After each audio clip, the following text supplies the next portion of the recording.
Jananayagan audio லான்ச்சை போலவே அதிரவிடும் Chennai ID நிறுவனம்.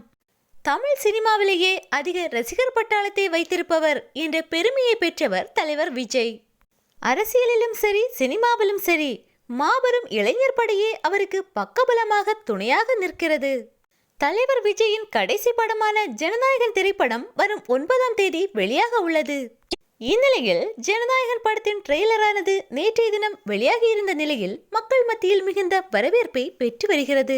தற்போது சென்னை ஐடி நிறுவனத்தில் களை கட்டி உள்ளது ஜனநாயகன் திருவிழா. மலேசியாவில் நடைபெற்ற ஜனநாயகன் இசை வெளியீட்டு விழாவா என சந்தேகப்படும் அளவிற்கு சென்னை ஐடி நிறுவனத்தில் கொண்டாட்டத்தில் ஈடுபட்டுள்ளனர் ஊழியர்கள். டிஜே ஒலிக்க செய்து செல்போன்களில் லைட்டை ஒளிர செய்து ஜனநாயகன் பாடலுக்கு வைப் செய்துள்ளனர் சென்னை ஐடி ஊழியர்கள். ஊழியர்களின் இந்த வீடியோ தற்போது சமூக வலைதளங்களையே கலக்கி வருகிறது.